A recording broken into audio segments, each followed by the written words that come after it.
توشہ خانہ جیسے جھوٹے اور بے بنیاد کیس میں ملک کے سابق وزیر اعظم اور چیئرمین تحریک انصاف کو 3 سال قید کی سزا سنائی گئی اور پابند سلاسل کر دیا گیا۔ توشہ خانہ کیس کا فیصلہ متعصبانہ کیسے ہے، چند حقائق۔ متعصب جج ہمایوں دلاور، جس کی سوشل میڈیا پوسٹ سے اس کا ملک کے سابق وزیر اعظم کے خلاف ذاتی بغض صاف عیاں تھا، پر عدم اعتماد کے باوجود کارروائی کا کسی دوسرے جج کو منتقل نہ کیا جانا، سابق وزیر اعظم کو فیئر ٹرائل جیسے بنیادی حق سے محروم رکھنا، اپنے دفاع میں گواہان پیش کرنے کا موقع نہ دینا، وکلاء کو کیس کے دفاع سے محروم رکھنا، انتہائی برق رفتاری سے کام لیتے ہوئے روزانہ کی بنیاد پر چند سماعتوں میں ہی انصاف کا گلا گھونٹتے ہوئے سزا سنانا، انصاف کے قاتل متعصب جج کا 35 صفحات پر مشتمل مفصل فیصلہ محض 30 منٹ میں پیش کرنا واضح ثبوت ہے کہ فیصلہ پہلے سے لکھا ہوا تھا۔ فقط قانونی جواز دینے کے لیے عدالتی کارروائی کا ڈھونگ رچایا گیا۔ نہایت عجلت میں فیصلہ صادر کرتے وقت سابق وزیر اعظم کی قانون ٹیم کو عدالت میں موجودگی کے باوجود غیر حاضر ظاہر کرنا، اسلام آباد میں فیصلہ سنائے جانے کے محض 15 منٹ میں بغیر وارنٹس کے لاہور رہائش گاہ سے گرفتار کرنا، سرنڈر کے باوجود گرفتاری کے لیے گھر پر دھاوا بولنا اور دروازے کھڑکیاں توڑنا، منہ پر کپڑا ڈال کر بازو سے گھسیٹتے ہوئے تضحیک آمیز انداز میں گرفتار کرنا، بنا سرچ وارنٹ گرفتاری کے بعد گھر کی مکمل تلاشی لینا اور توڑ پھوڑ کرنا،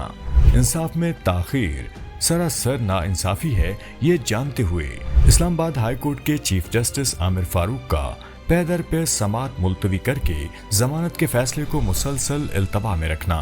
اپنی ذمہ داریوں کو پس پشت ڈالتے ہوئے جیل حکام کا انہیں دیگر بے بنیاد کیسز میں عدالت میں پیش نہ کرنا، جس کے باعث دیگر کیسز میں قبل از گرفتاری ضمانت ممکن نہیں۔ مقصد صاف ظاہر ہے کہ توشہ خانہ جیسے جھوٹے کیس سے ضمانت پر رہائی پاتے ہی فی الفور کسی دوسرے بے بنیاد کیس میں جیل ہی سے گرفتار کر لیا جائے۔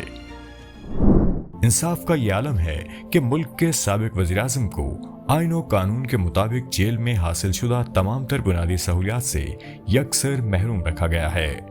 دور دراز اٹک جیل کی سی کلاس کے کیڑے مکوڑوں پر مشتمل ان کے سیل کے عین باہر CCTV کیمرہ نصب ہے۔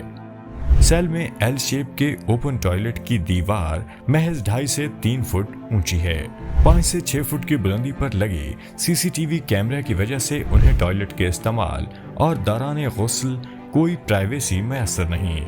ماضی میں انہیں قتل کرنے کی متعدد کوششوں اور شریف خاندان کے کرپشن کیسز کے تفتیشی افسران اور گواہان کی اچانک غیر طبعی اموات کے تناظر میں انہیں جیل میں کھانے میں زہر دیے جانے کے امکانات کو رد نہیں کیا جا سکتا۔ وزن میں تیزی سے کمی کے باوجود انہیں گھر کے کھانے کی اجازت نہیں دی گئی، انہیں جیل میں قید تنہائی میں رکھا گیا ہے۔ میڈیکل ٹیم تک رسائی تو درکنار، جیل حکام کی جانب سے انہیں اپنی قانونی ٹیم سے ملنے کی بھی اجازت نہیں۔ مگر سلام ہے اس مرد مجاہد کے حوصلے پر جو جیل میں انتہائی دگرگوں حالات کے باوجود اپنی قوم کے لیے ڈٹ کر کھڑا ہے اور اپنے موقف سے پیچھے ہٹنے یا کسی قسم کی ڈیل کا حصہ بننے سے مسلسل انکاری ہے۔ جیل کی کال کوٹڑی سے قوم کے نام اہم پیغام دیتے ہوئے عمران خان کا کہنا ہے کہ حقیقی آزادی کے لیے قربانی دینی پڑتی ہے، جس کے لیے میں 1000 سال بھی اس چھوٹے سیل میں رہنے کے لیے تیار ہوں۔ میں اپنے آخری خون کے قطرے تک اس ملک کے لیے لڑوں گا۔ اس ملک کی تاریخ اس چیز کی گواہی دے گی کہ عمران خان اپنے ملک کے لیے آخری گیند تک لڑتا رہا، آخری وقت تک اپنے ملک کے لیے کھڑا رہا تھا۔